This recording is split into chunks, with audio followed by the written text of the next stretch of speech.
Olá, queridos alunos do primeiro ano. Sou o professor Maicon Roque e estarei trabalhando com vocês a temática de História. E o tema de hoje é Egito Antigo. Então, para iniciarmos, vamos dar início aqui a esse nosso primeiro slide. Vocês podem observar do lado direito que existe um mapa do Egito Antigo. E esse mapa mostra principalmente o destaque para o Rio Nilo. Então, inicialmente, a gente tem que entender que a localização do Egito, se ele está localizado no nordeste da África e é banhado por todo o Rio Nilo. Então, quando foi por volta de 3.500 anos antes de Cristo, ocorreu a Revolução Urbana. Essa Revolução Urbana foi o quê?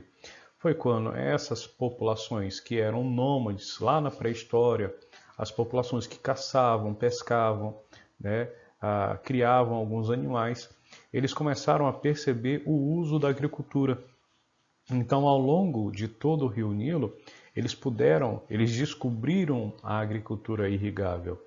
Então, com isso, eles começaram a se fixar nessas localidades ao longo de todo o Rio Nilo e assim provocando o quê? Provocando o surgimento das primeiras cidades, as primeiras vilas, os primeiros vilarejos. E isso vai se dando origem ao que a gente chama de revolução urbana, ou seja, a revolução das cidades. Elas começaram a surgir ao longo de todo o Rio Nilo. Então isso, posteriormente, será, os historiadores costumam dizer que o Egito, ele normalmente é entendido como Baixo Egito, que é onde fica o delta, onde deságua a água de todo o Rio Nilo, e o Alto Egito. Então a água vai escoando por aqui até chegar no delta e desaguar no mar Mediterrâneo. Então as populações começaram a se fixar nessas regiões onde a água ficava com mais intensidade e trazia consigo humus, e trazia consigo esse humus, eram nutrientes trazidos, era uma espécie de lama que traziam nutrientes e se depositava nas laterais justamente do Rio Nilo. Então, com isso, essa fixação das populações, teremos o que? A Revolução Urbana por volta de 3.500 anos antes de Cristo, e aqui a formação das primeiras aldeias primitivas. Essas primeiras aldeias primitivas que foram se fixando ao longo de todo o Rio Nilo foram chamadas de nomos. Eram espécies de pequenas cidades, vilas, né, aldeias.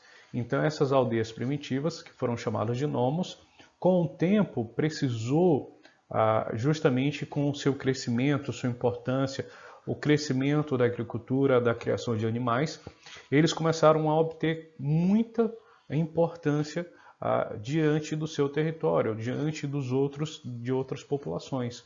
Então eles precisaram, com o tempo, de um chefe. Esse chefe era uma espécie de rei, o chefe de um nomo, ele foi chamado de nomarca. Cuidado, não é monarca. Monarca é rei, certo? Nomarca é uma espécie de chefe. Eu coloquei aqui rei para vocês entenderem. Ele reina, que ele impera, que ele governa, certo? É um governante justamente de um nomo. Então, como estava dividido aqui entre vários grupos do Alto e do Baixo Egito, com o tempo houve a necessidade de se unificar. Essa unificação aconteceu em 3.200, por volta de 3.000 anos e 200 antes de Cristo, com o nomarca Menés. Ele vai ser o primeiro faraó, vai ser o primeiro rei do Egito unificado.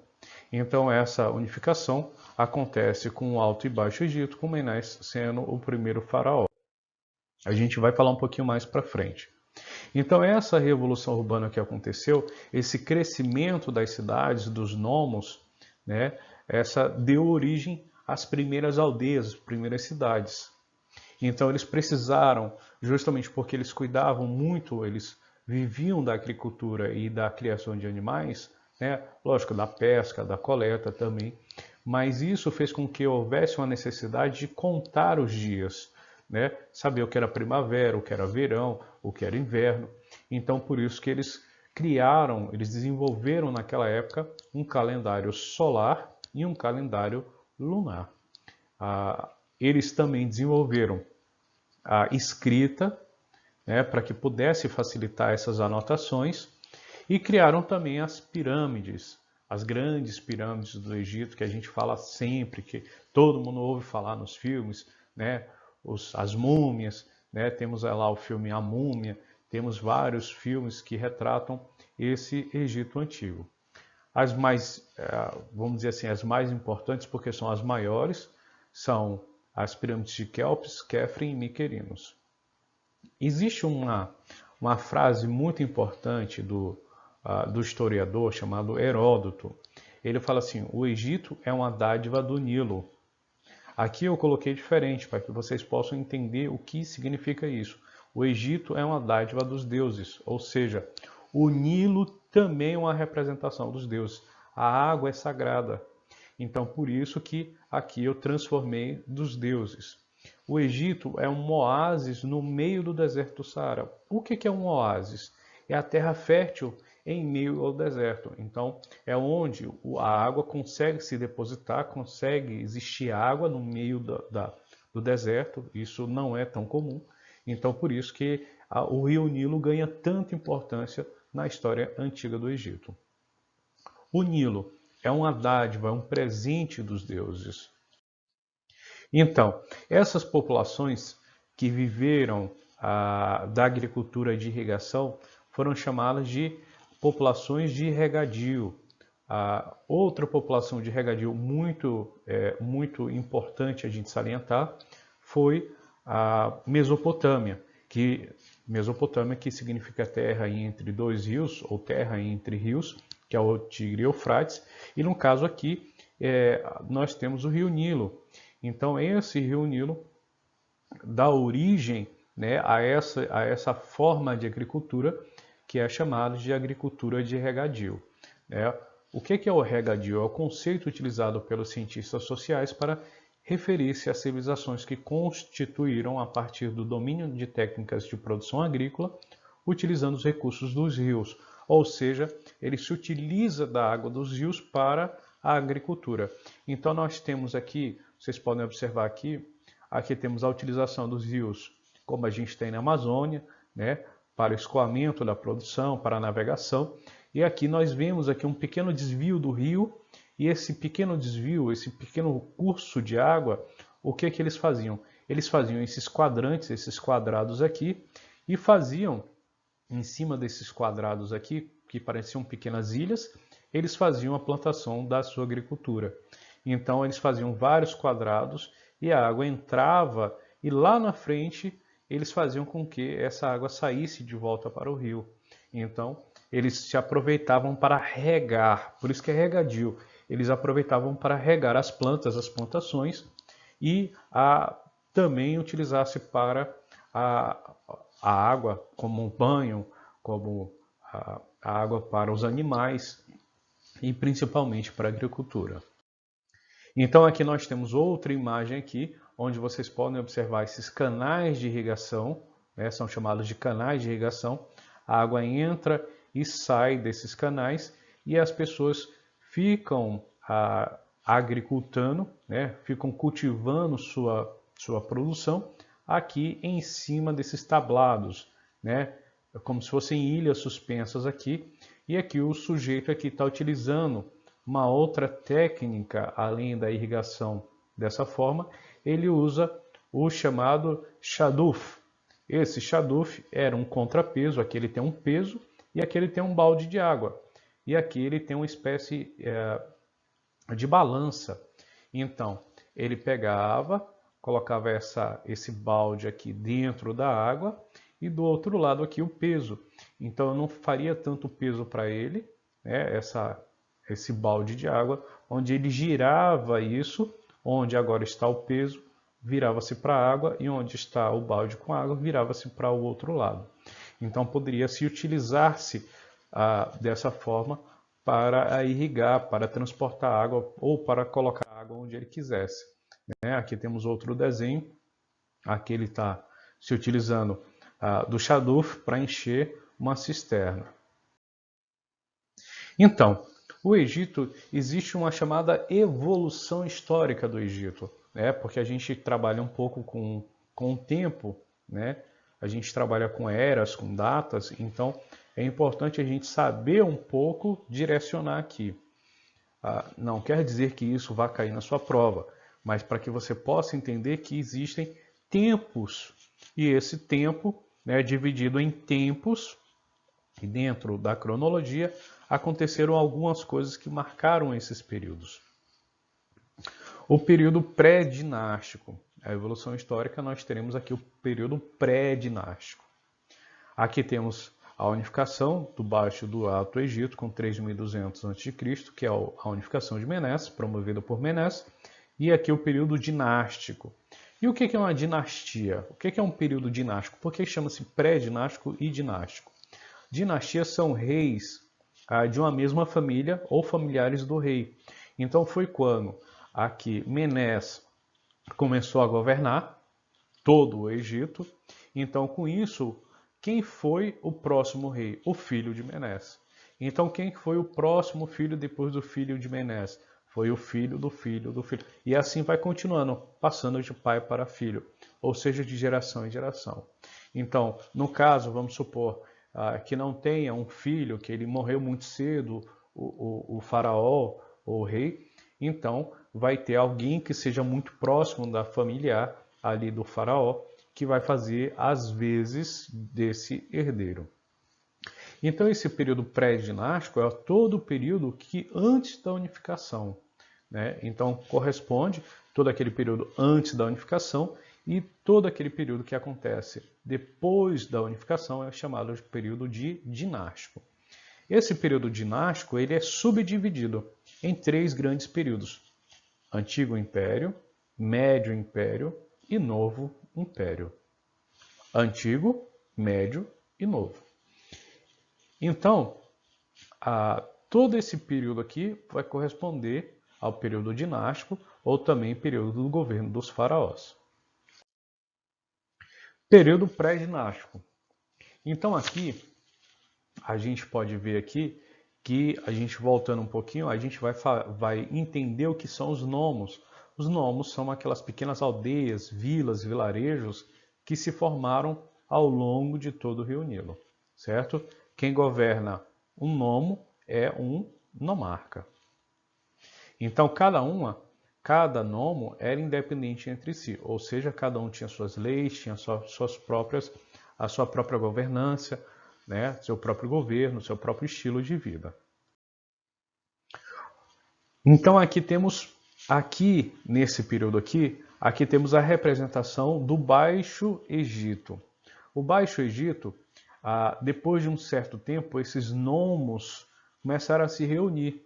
Então, deu origem ao Baixo Egito e ao Alto Egito.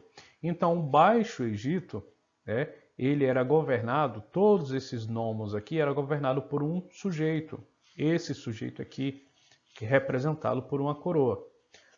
No Baixo Egito, quem governava era um governante, um nomo, um nomarca, melhor dizendo, que usava uma coroa vermelha.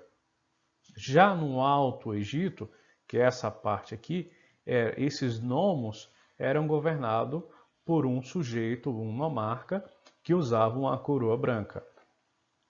Certo? Isso aqui é fácil. Vamos para outra imagem. Aqui temos a figura de Menes. Menes são 2 esculturas de períodos diferentes, tá? Representando aqui Menes.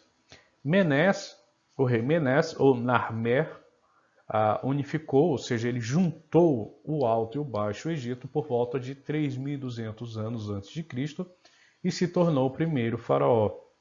E o que significa faraó?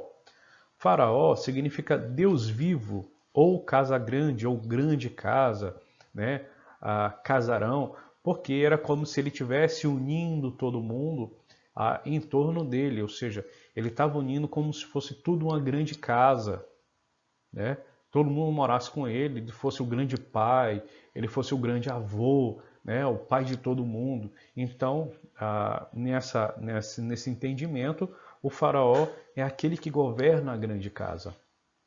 E aqui temos as representações do Alto Egito, Baixo Egito, aqui o Egito unificado, então o faraó usava essa coroa vermelha com a parte branca, e aqui uma coroa azul. Essa coroa azul ele utilizava em épocas de guerra. Então, foram poucas as vezes, né, que o faraó teve, né, poucas as vezes assim, poucas situações em que ele usava, que era necessário utilizar essa coroa. Então, o rei Menes instituiu. O que foi que ele fez? Ele logo quando unificou o Alto e Baixo Egito, ele fez o quê? Ele unificou as práticas religiosas, ou seja, às vezes tinha uma prática religiosa lá no sul que não tinha no norte, tinha algumas que tinha no norte que não tinha no sul, tinha umas que tinham ali no médio, no médio Nilo. Então o que foi que ele fez? Ele unificou todas as práticas religiosas, ele fez uma grande religião de todos os deuses. Ele fez a unificação de todos os deuses. Ele também deu origem, né, deu início às barragens ao longo do rio Nilo. O que são essas barragens? Ao longo do rio, para evitar que a água escoasse toda de uma vez, ele começou a fazer uma espécie de barreira, né? Essas barragens que controlavam, eles faziam com umas comportas que abriam em períodos determinados para escoar a água. Então eles fechavam e abriam essas comportas, essas barragens, para que eles pudessem fazer o quê? Utilizar dessa água o ano inteiro. Então, porque como o rio sempre ele enche em uma época do ano, mas no outro ele esvazia, né, por causa da seca, então o que é que eles fizeram? Eles começaram a aprisionar, barrar essa água, justamente para essa água não ir embora. Então, o que eles faziam? Começaram a fazer cisternas, utilizavam um chaduf, né, para colocar água dentro dessas cisternas. Eles começaram a represar a água, fazer diques, né, canais de irrigação, tudo isso para poder promover, né, a boa utilização da água.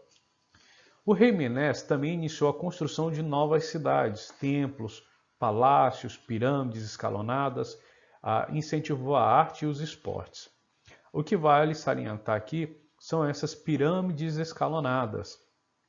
Inicialmente, a gente não tem pirâmides como a gente conhece, aquelas pirâmides que são desse modo.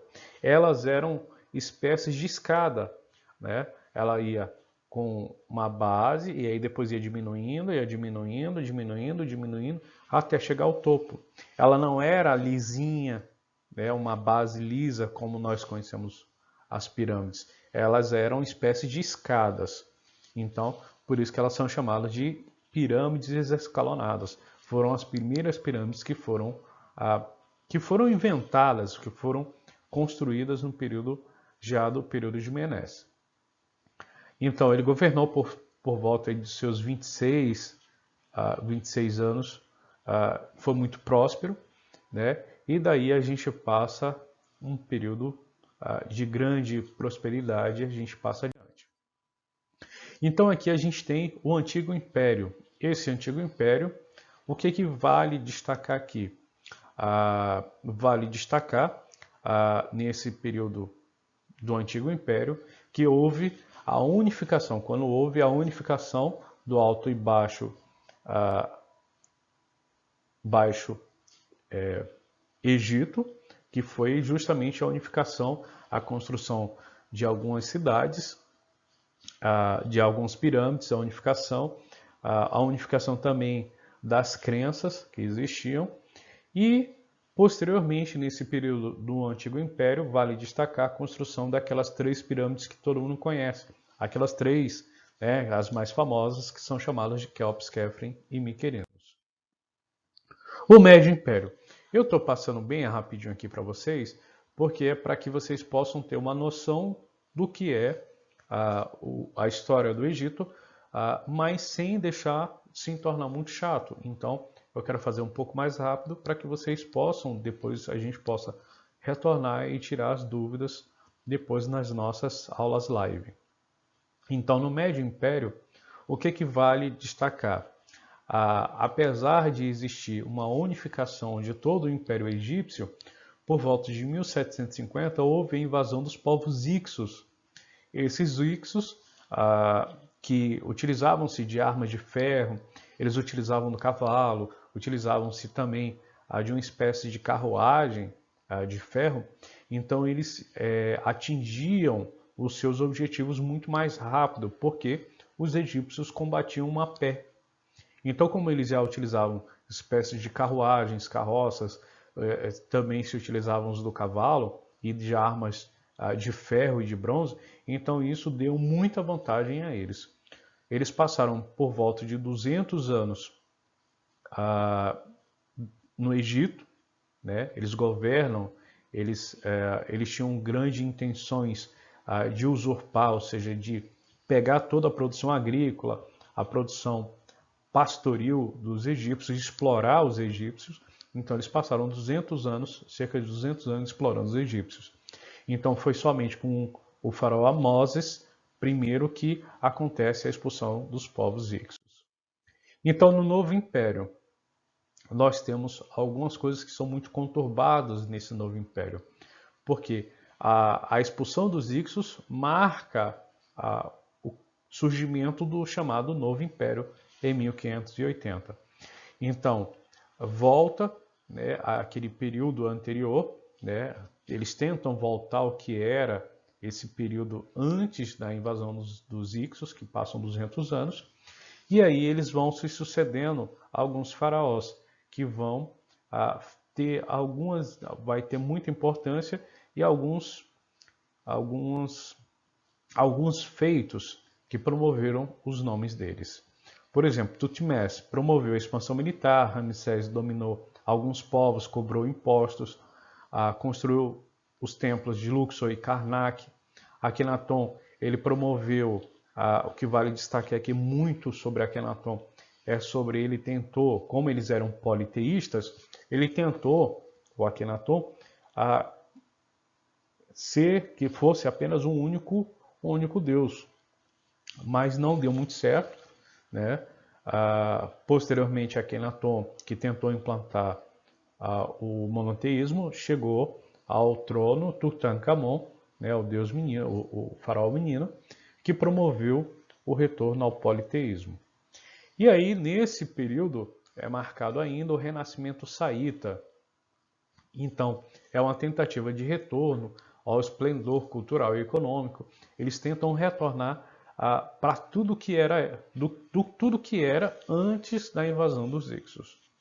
Passou-se um período, né, com esse renascimento, foi muito glorioso, fizeram muitas obras, promoveram a cultura, promoveram a agricultura, promoveram as artes, mas com o tempo houve outras invasões que a gente vai falar um pouco mais adiante.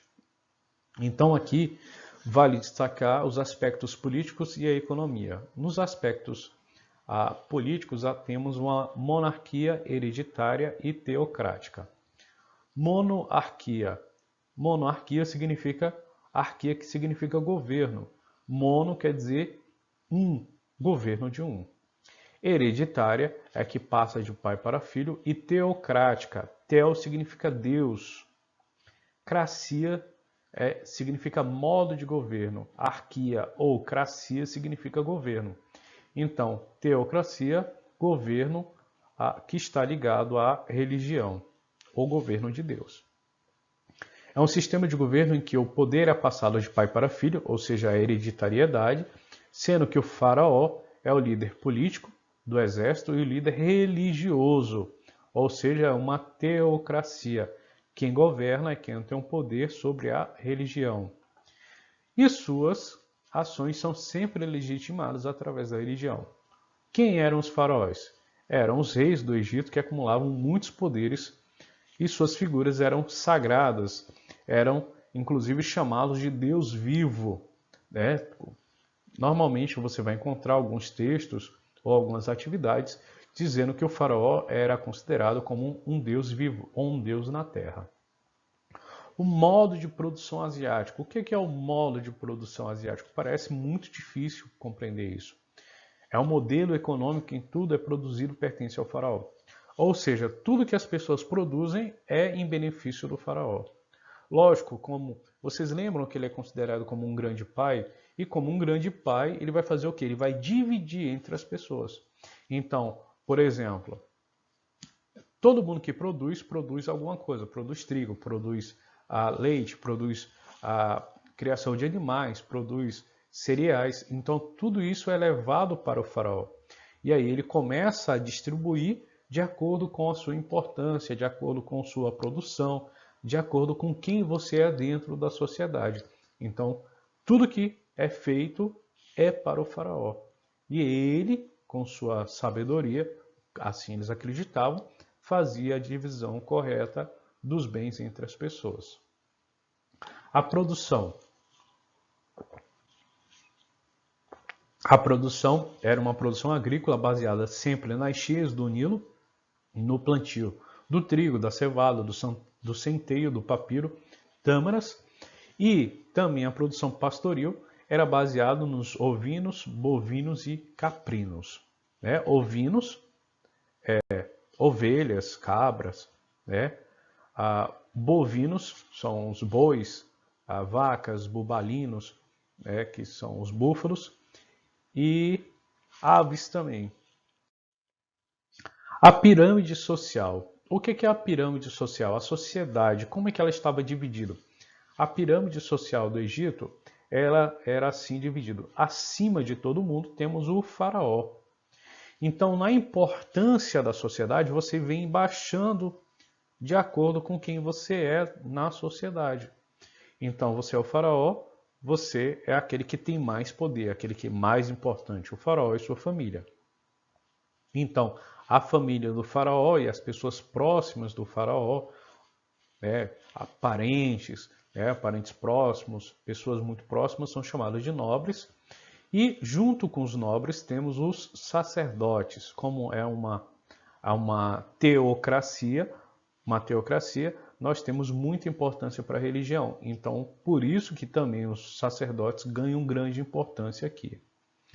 Além dos sacerdotes, logo abaixo teremos os soldados, que são aqueles que fazem a defesa da população, defesa da sociedade. Temos aqui os escribas. Quem são os escribas? Os escribas são aqueles que sabem escrever. Nem todo mundo sabe escrever. Então, os escribas ocupam também um papel primordial aqui na sociedade. Então, eles sabiam escrever, então eles faziam contas, eles eram construtores, eram espécies de engenheiros. Então, para isso, eles precisavam fazer contas, precisavam saber escrever, contar, eram astrólogos, eram médicos. Então, todas essas pessoas que sabiam escrever, normalmente eles ocupavam algum tipo de importância na sociedade. Aqui abaixo temos os comerciantes, artesãos, camponeses e, por último, abaixo de todo mundo temos os escravos. Então, aqui temos o quê? Nós temos uma sociedade hierárquica e imóvel. Imóvel quer dizer o quê? Não se move. Então, o sujeito que nasce escravo não vai ser um faraó. O cara que nasce um camponês não vai se tornar um escriba, porque cada um nasce para aquilo que vai ser. Então, assim que eles acreditavam. Hierárquica por quê? Porque existia uma hierarquia.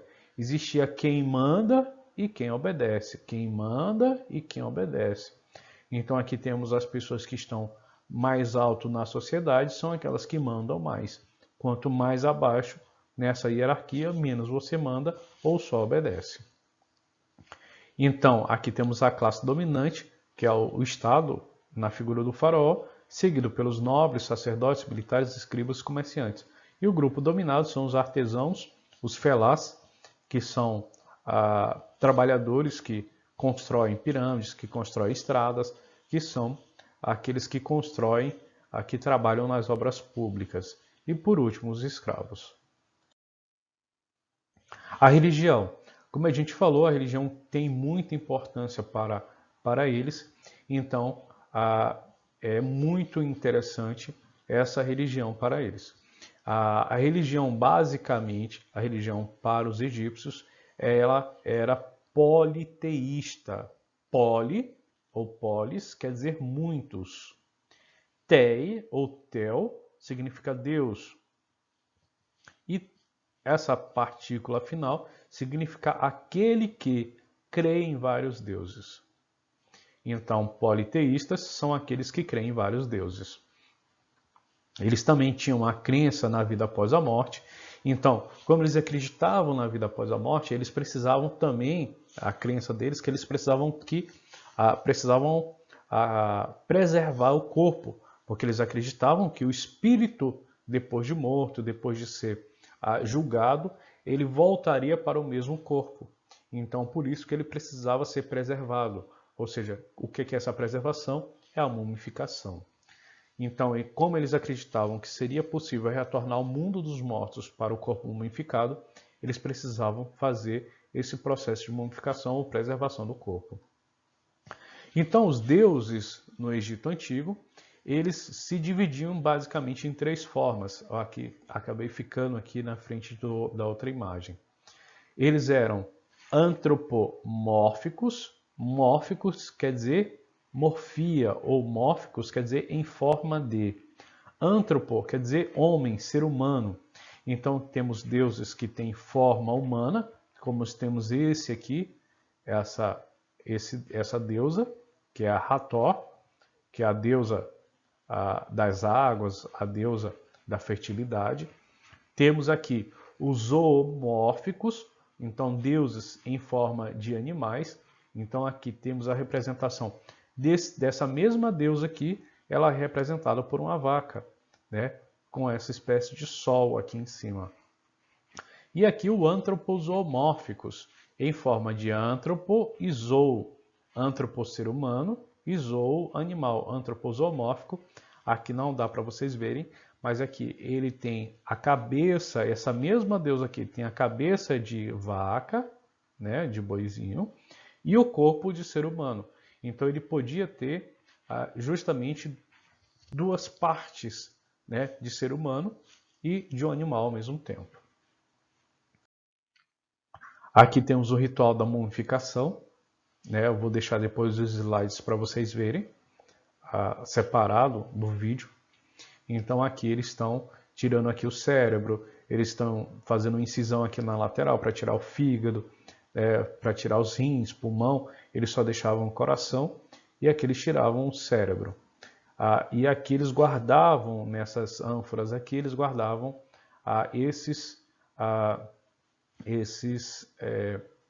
essas partes que eram retiradas do corpo do ser humano, né, no caso aqui de um faraó, eles eram guardados, eram preservados aqui nessas ânforas. Posteriormente a isso, ele era colocado óleos, eram colocados perfumes, eram colocadas ervas no corpo dele, sobre o corpo dele. Também ele era feito enrolado em uma atadura, ou em várias ataduras. Depois esse processo era repetido várias vezes e depois ele era colocado num caixão, que no caso aqui é aquela que a gente sempre vê nos filmes do Egito Antigo. Aqui é a representação de um deus Anubis. Então aqui temos a arquitetura representada por esses três tipos de formas de enterrar o corpo de um faraó, que eram as mastabas. Aqui temos as pirâmides. As pirâmides, na verdade, é um grande caixão, né? É isso que são as pirâmides. Serviam justamente para guardar o corpo e o tesouro, né, que o faraó levava consigo. Por que ele levava um tesouro? Porque eles acreditavam que havia essa vida após a morte, então ele precisava levar uma parte do seu tesouro para poder se utilizar na outra vida. Aqui temos as mastabas, pirâmides e os hipogeus. Depois vocês dão uma olhadinha no slide que eu vou deixar para vocês. Então aqui, como eu já havia me referido anteriormente, para o vídeo não ficar muito longo, Então aqui a gente vai falar um pouquinho sobre as invasões. Então as principais invasões foram dos Hicsos, dos Cuxitas, que são chamados de faraós negros, que tem no livro de vocês. Temos aqui os assírios, os persas, os macedônios, os romanos e ainda faltam os gregos. Às vezes é colocado macedônios como os gregos aqui. Então vocês podem observar aqui o Egito, por causa de sua prosperidade, a sua agricultura fértil, né, a criação de animais em grande escala. Então isso despertou a inveja de várias populações. E várias populações tentaram ou conseguiram por vários anos, né, por várias vezes, invadir o Egito e dominar os egípcios por muitos anos. Então, aqui vemos uma parte muito interessante que é a escrita.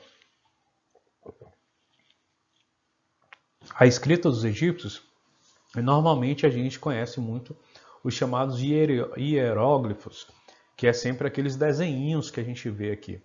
Esses hieróglifos, eles eram utilizados como forma de escrita sagrada. Não era em todo lugar que eles escreviam dessa forma. Então isso ia na tumba do faraó, isso aqui ia na pirâmide, na entrada dos templos, né? Isso era uma escrita sagrada. Temos aqui a escrita hierática. A escrita hierática era uma forma mais simplificada dos hieróglifos. Eram utilizados em textos jurídicos, literários, administrativos, para cobrar impostos.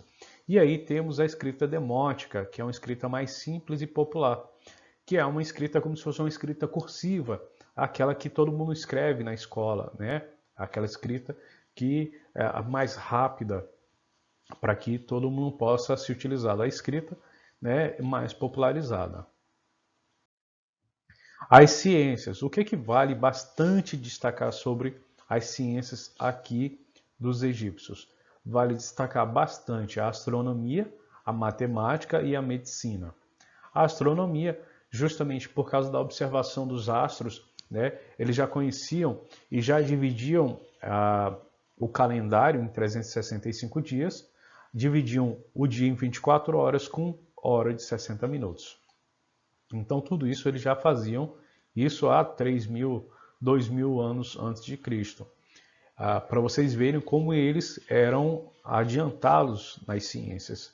A astronomia, eles já sabiam os astros, ou seja, eles já tinham conhecimento sobre os planetas, eles já sabiam quando ia ter um eclipse, eles já sabiam quando era época de plantar, quando era cheia, quando acontecia uma lua cheia, quando aqui era tempo de pescar. Então tudo isso observando os astros, observando as estrelas.